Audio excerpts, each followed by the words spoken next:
wants to break up with his fiancée, and he sent us the letter he's planning on sending to her to give him some suggestions. And as I'm reading over it, it's pretty lengthy, and there's just a lot of finger pointing in it at first. There's some responsibility in it, but we might have to tweak this thing just so it's less. I think he's trying to stress his case so much and using so many examples of why he's taken off. It becomes a pile-on. It becomes a pile-on. All right, so loosely here, like I said, the email is kind of long, so I'm kind of rushed through it. If you guys have something to say, while I'm reading it, just raise your hand and I'll stop, okay? Okay. All right, so he says, been with his soon-to-be ex-fiancée for the last 8 years. They got 4 kids together. Yeah. One's 10 years old from a previous relationship. Another is 10 years old from a previous relationship. 2 toddlers of their own, 4 and 2. And bottom line here, it's time for him to move on, okay? He's going in a different direction. Okay, got it. All right, so it's, and he's changed the names. Dear Carla, again, this is his fiance, and they have been together for 8 years. Dear Carla, I'll try to keep this letter short and to the point. You failed miserably, bro. Might want to go ahead and just take that first line out then. Because we're just going to proof this as we read it. Right. All right, I have come to realize that your compulsive lying won't change. Okay, out the gate. Okay. Okay, somebody's perfect. Ding, ding. We're going in. Yeah. Okay, I wasn't prepared to change something out the gate. This is somebody you've been with for 8 years. This is the mother of 2 of your children. I don't think I would just that was like a Will Smith slap to the face. It was just right in the beginning. It's a little too much, too fast, too hard. Right, and it doesn't get any less harsh as we go on. Okay. Oh, fun. All right, you've promised me numerous times that you will change, but it hasn't. And honestly, I'm tired of pretending that I'm not being lied to and lying to myself, hoping that it does change. That's a hell of a run-on sentence. I'm just going to throw that out there. My English teacher would circle that. I mean, it's 2022. You don't really need commas or periods or anything anymore, do you? Oh God, are you the end opinion on that? I hope not. No, of course not. I need commas on anything. No. Not only that, comma, but your ego doesn't let you love anyone else unless you put yourself first. Your selfishness killed our relationship and my desire to keep trying. You've admitted to me all the things about compulsive lying and selfishness/ego, but you haven't changed. So you know it's a problem, but haven't fixed it in the last 6 years. He's kind of said that already. Yeah, I feel like this is 6 years of pent-up aggression and hurt, and it's literally all came out in that first paragraph. He shouldn't put this on paper.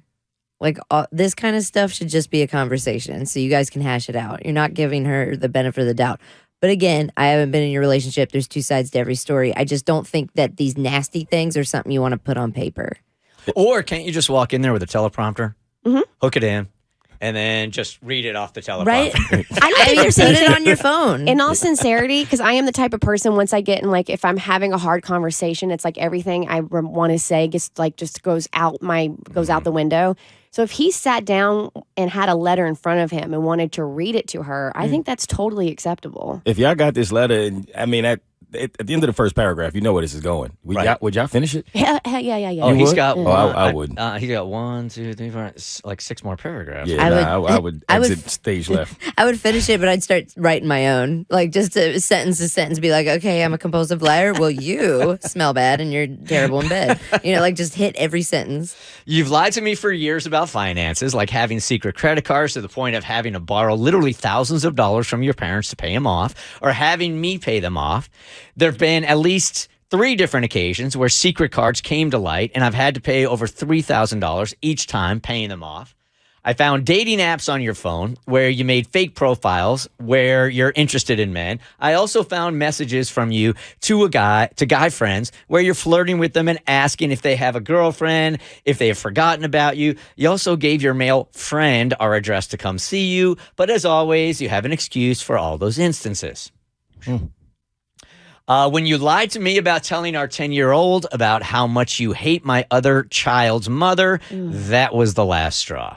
You not only brought him... Is it even necessary to keep, example after example after example, or can he somehow, some way go without stating so many just say the trust is gone between the two of us? Unfortunately, no. Yeah, You like you have to give People all the forget. instances. People have that are- selective memory of the horrible things they've done to you. especially pathological liars, like their truth is their truth. And so you can be like, you have to go down the list of all the things they've done, and they're like, that's not how that happened. But I guess now you do need to put it on paper if this is like as egregious as she's being. I mean, but the bottom line is he just doesn't trust her anymore. So you're saying that there needs to be a reason behind his feelings on that? Okay. Yeah, because she's in denial about her own behavior. Like pathological liars are constantly making up their own narrative, and then they're like, nope, everybody else is wrong. That's not how that happened. That's not how I remember it. All right, I'm skipping one paragraph and going to the other one. I can no longer trust you financially, romantically, and not even with our children.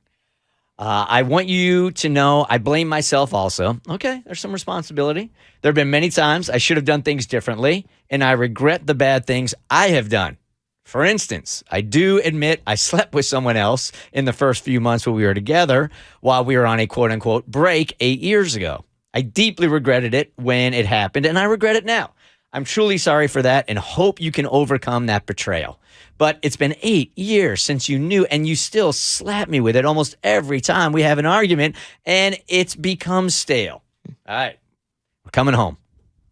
These are some of the biggest reasons why I'm making the decision to no longer remain romantically involved with you. It seems like yeah. Again, he loves really long sentences, so he could just say break up or even like be Gwyneth Paltrow about it, where it's like, let's consciously uncouple.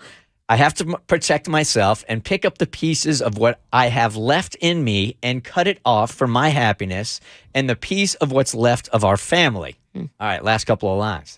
I hope this letter opens your eyes so you can start to mend what's wrong, and maybe one day we could still end up together. You got to take that out. Yeah, you gotta take that out. You got to take that out. Until then, I will try my best to co-parent with you, and I hope you do the same. It's all, for me, such just like a pile-on. This is why it didn't work. It's all you.